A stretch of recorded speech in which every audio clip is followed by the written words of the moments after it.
നമസ്കാരം, ഞാൻ doctor P Abraham, physician, asthma, allergy and chronic disease specialist, integrative and complimentary medicine specialist. കോട്ടയത്തും എറണാകുളത്തും practice ചെയ്യുന്നു. കോട്ടയത്ത് ചൊവ്വ, വ്യാഴം, ശനി ദിവസങ്ങളിലും, എറണാകുളം കടവന്തരയിലുള്ള സെൻറ്ററിൽ ബുധൻ, വെള്ളി ദിവസങ്ങളിലും വർക്ക് ചെയ്യുന്നുണ്ട്.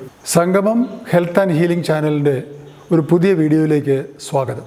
ഇന്ന് വൈറ്റമിൻസിനെ പറ്റിയുള്ള ഒരു തുടർ വീഡിയോ ആണ് ഇവിടെ ചെയ്യുന്നത്. നേരത്തെ ഒന്ന് രണ്ട് വൈറ്റമിൻസിനെ പറ്റി ചെയ്തു. ഇന്ന് ചെയ്യാൻ പോകുന്നത് ബി വൈറ്റമിൻസിനെ പറ്റിയാണ്. ഈ ബി വൈറ്റമിൻസ് ഇതിന് ഏതാണ്ട് 1920-30കളിലാണ് ഇതെല്ലാം കണ്ടുപിടിക്കുന്നത്. ഫുഡ് മെറ്റീരിയൽസിൽ നിന്നാണ് ഇതിൻ്റെ എല്ലാം കണ്ടുപിടുത്തം വരുന്നത്. ബി കോംപ്ലക്സ് എന്ന് പറയാനുള്ള കാരണം ഇവിടെ പറയാം. ബിയിൽ പ്രധാനമായിട്ടുള്ളത് B1 ഉണ്ട്, B2 ഉണ്ട്, B3, B6 ഉണ്ട്, ഫോളിക് ആസിഡ്, B12 ഉണ്ട്, പാൻറ്റോതെനിക് ആസിഡ് ആൻഡ് ബയോട്ടിൻ. ഇത്രയാണ് ബി വൈറ്റമിൻസിലുള്ളത്. ഇവയ്ക്കെല്ലാം ഒരു കോമൺ പ്രോപ്പർട്ടി ഉണ്ട്. ഇവയെല്ലാം ഒന്നിച്ചാണ് നന്നായിട്ട് വർക്ക് ചെയ്യുള്ളൂ. ഇപ്പോൾ B1 തന്നെ കൊടുത്താലും ബി കോംപ്ലക്സ് ഉണ്ടെങ്കിൽ ഇത് നന്നായിട്ട് വർക്ക് ചെയ്യുള്ളൂ.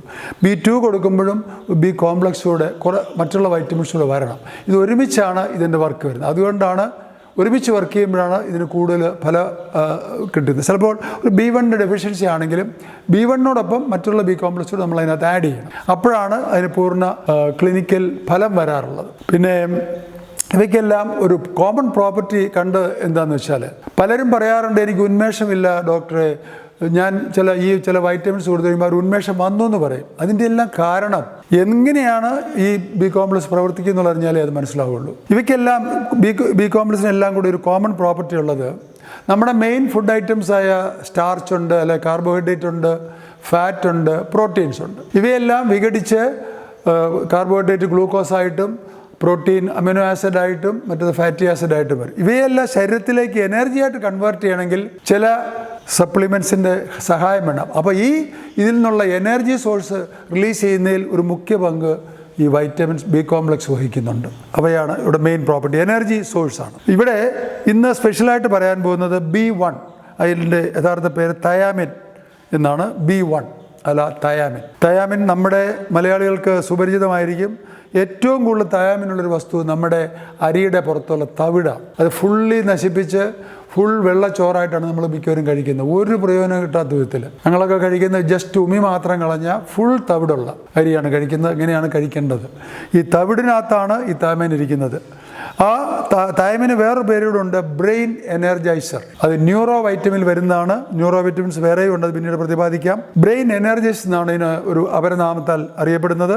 എങ്ങനെയാണ് കുക്കിങ്ങിൽ എന്താണ് സംഭവിക്കുന്നത് നമുക്ക് നോക്കാം. നമ്മൾ അമിതമായിട്ട് കുക്ക് ചെയ്യുമ്പോൾ സംഭവിക്കുന്നത് ഇതിന് 50% ഒരു 75% ഇതിന് ഗുണം മുഴുവൻ പോകും. പ്രത്യേകിച്ച് വെജിറ്റബിൾസിലാണേലും ഫ്രൂട്ട്സിലാണേലും അമിതമായിട്ട് നമ്മളത് കുക്ക് ചെയ്താൽ അതുപോലെ പ്രിസർവ് ചെയ്ത് കഴിഞ്ഞാൽ ഇതെല്ലാം കുറഞ്ഞു പോകും.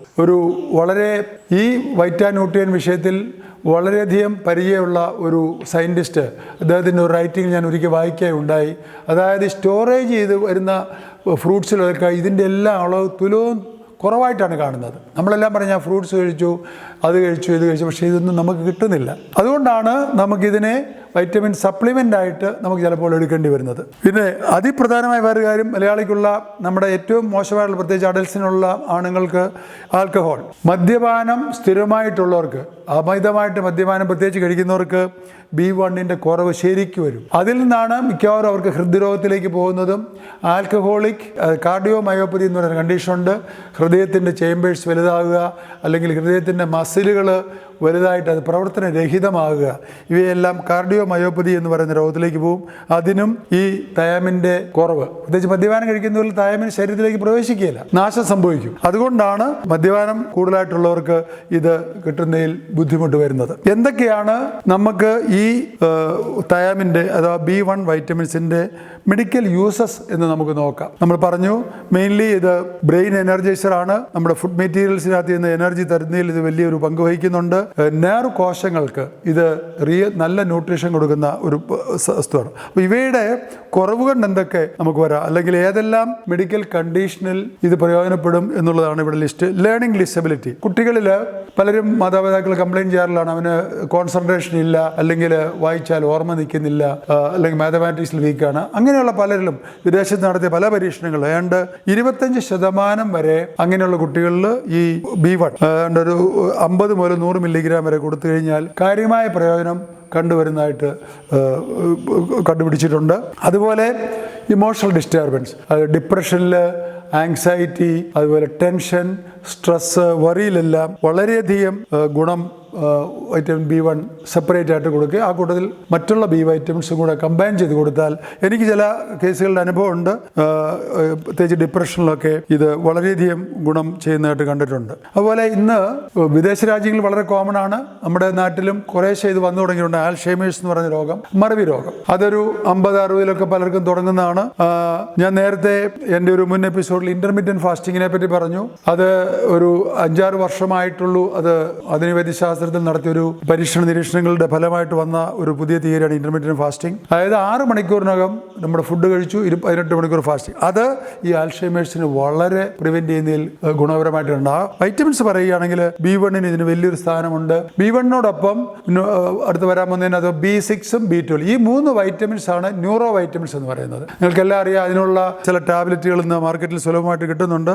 ഈ ന്യൂറോ വൈറ്റമിൻസ് അതിൻ്റെ പോഷൻ ബ്രെയിനിനും നമ്മുടെ നാഡീവ്യൂഹത്തിനും അതിനുള്ള കോശങ്ങൾക്കും ആരോഗ്യം കൊടുക്കുന്നതിൽ, അല്ലെങ്കിൽ രോഗാവസ്ഥയിൽ നിന്ന് ആരോഗ്യത്തിൽ തിരിച്ച് കൊണ്ടുവരുന്നതിൽ വലിയൊരു പങ്ക് വഹിക്കുന്നുണ്ട്. അതിൽ ആൽഷൈമേഴ്സ് ഒരു പ്രധാനപ്പെട്ട സംഗതികളാണ്. പിന്നെ ന്യൂറോപ്പതി എടുത്തു കഴിഞ്ഞാൽ നമുക്കറിയാം, ഡയബറ്റീസ് ഇന്ന് കേരളത്തിൽ ധാരാളം ഡയബറ്റിക് രോഗികളുണ്ട്. 15-20 വർഷം നമ്മൾ ഡയബറ്റീസിൽ കൺട്രോൾഡായിട്ട് നിന്നാൽ പോലും, ഫുള്ളി കൺട്രോൾഡ് ആണെങ്കിൽ കോംപ്ലിക്കേഷൻ വരികയില്ല, പാർഷ്യലി കൺട്രോൾഡ് ആണെങ്കിൽ കൂടുതൽ കോംപ്ലിക്കേഷനിലേക്ക് നമ്മൾ പോകും. ചിലർ പറയും, ഡോക്ടറെ എനിക്ക് 10 വർഷം, എനിക്കിപ്പോൾ ഒരു കുഴപ്പം. ഞാൻ 15 വർഷം അല്ലെ 20 വർഷം വെയിറ്റ് ചെയ്യുക, അന്നേരം എന്താ ഉണ്ടാകുന്ന മനസ്സിലാക്കുക. 15 വർഷം അല്ലെ 20 വർഷം കഴിയുമ്പോഴാണ് ഈ ന്യൂറോ കോംപ്ലിക്കേഷൻസ് ഒക്കെ തുടങ്ങുന്നത്, ഓരോ അവയവങ്ങളെ ബാധിക്കാൻ തുടങ്ങുന്നത്. അതിൽ നിങ്ങൾക്കറിയാം, ഡയബറ്റിക് ഫുട്ട് എന്ന് പറയുന്ന കണ്ടീഷൻ അറിയാം. അതിനകത്ത് സംഭവിക്കുന്ന ഇതാണ്, നമ്മുടെ തലച്ചോറിൽ നിന്ന് ഏറ്റവും ദൂരത്തിലുള്ള കാലിലേക്കുള്ള നരമ്പുകളെയൊക്കെയാണ് അത് കൂടുതൽ ബാധിക്കുന്നത്. അങ്ങനെ ബാധിച്ചു കഴിഞ്ഞാൽ നമ്മൾ തൊട്ട് കഴിഞ്ഞാലോ അല്ലെങ്കിൽ മുറിഞ്ഞു കഴിഞ്ഞാലോ അറിയില്ല. കാലിനൊരു ഇഞ്ചുറി ഉണ്ടായാൽ നമ്മൾ അത് നെർവ്സ് വീക്കായിട്ട് അത് അറിയില്ല, അത് വലിയ അൾസറായി കാലിൻ്റെ വിരലോ അല്ലെന്നുണ്ടെങ്കിൽ പാദം തന്നെ മുറിച്ച് കളയേണ്ട ഒരു സ്റ്റേജിലേക്ക് വരുന്നുണ്ട്. അതിനെല്ലാം തടയിടാൻ വേണ്ടിയിട്ട് ന്യൂറോ വൈറ്റമിൻസ്, അതിൽ ഏറ്റവും മുഖ്യമാണ് B1, അതായത് തൈമിൻ. പിന്നെ ചെറിയ സംഗതികളുണ്ട്, വിദേശ രാജ്യങ്ങളൊക്കെ കോമൺ ആണ്. ഈ പെയിന്റ് അല്ലെങ്കിൽ മെറ്റൽ ഒക്കെ അടിക്കുന്ന പെയിന്റിൽ ധാരാളം ലെഡ് അടങ്ങിയിട്ടുണ്ട്. കുട്ടികൾ അത് പൊളിച്ച് തിന്നുന്ന ഒരു പ്രവണത വിദേശ രാജ്യങ്ങളിൽ കൂടുതലാണ്. നമ്മുടെ ഇവിടെയൊക്കെ അത്ര കോമൺ അല്ലത്. ആ ലെഡ് പോയ്സണിങ്, അത് ലെഡ് പോയ്സണിങ്ങിലേക്ക് വഴിവെക്കുകയും അവയ്ക്ക് ആ ലെഡ് പോയ്സണിങ് ഉണ്ടാകുകയാണെങ്കിൽ അതിൽ നിന്ന് മാറ്റം വരാൻ ഈ B1 ഒരു 50-100 മില്ലിഗ്രാം ഒരു ദിവസം വെച്ചിട്ട് കുറച്ച് ഏതാനും മാസങ്ങൾ കൊടുത്തു കഴിഞ്ഞാൽ അതിന് നല്ല ഫലം കിട്ടുമെന്ന് കാണും. പിന്നെ ലാസ്റ്റില് ഇമ്മ്യൂൺ വീക്ക്നെസ്, നമ്മുടെ ഇന്നത്തെ ലൈഫ് സ്റ്റൈൽ ഡിസീസ് എന്ന് പറയുന്ന മിക്ക രോഗങ്ങളും, ആസ്മ എടുത്താൽ അല്ലെങ്കിൽ നമ്മുടെ ഇൻഫെക്ഷൻസ് മാറാതെ തുടരെ വരുന്ന ന്യൂമോണിയ, ഇൻഫെക്ഷൻസ്, സ്കിൻ ഇൻഫെക്ഷൻ, ഇവയ്ക്കെല്ലാം നമ്മുടെ ഇമ്മ്യൂൺ സിസ്റ്റം വീക്ക്നെസ് ആണ്, ഡിഫൻസ് മെക്കാനിസത്തിന്റെ വീക്ക്നെസ് ആണ്. എൻ്റെ സ്പെഷ്യാലിറ്റി അത് തന്നെയാണ്. ഡിഫൻസ് മെക്കാനിസത്തിനെ എങ്ങനെ കറക്റ്റ് ചെയ്യാം, എങ്ങനെ ക്യൂർ ചെയ്യാം, അതിനെ എങ്ങനെ ബൂസ്റ്റപ്പ് ചെയ്തെടുക്കാം. അപ്പൊ ആ ഡിഫൻസ് മെക്കാനിസത്തിന്റെ ബൂസ്റ്റിങ്ങിനും ഈ ഇമ്മ്യൂൺ സിസ്റ്റം, ഈ B1 വലിയ റോളുണ്ട്. ഇൻവേരിയബിളി ഞാൻ എൻ്റെ എല്ലാ പേഷ്യൻസിനും, പ്രത്യേകിച്ച് ആസ്മ, അലർജി റിലേറ്റഡ് ഡിസോർഡേഴ്സിന് എല്ലാവർക്കും B1, B6, B12 ഇത് നിർബന്ധമായിട്ടും കൊടുക്കാറുണ്ട്. അതിന് കാര്യമായ ഫലവും കിട്ടുന്നുണ്ട്.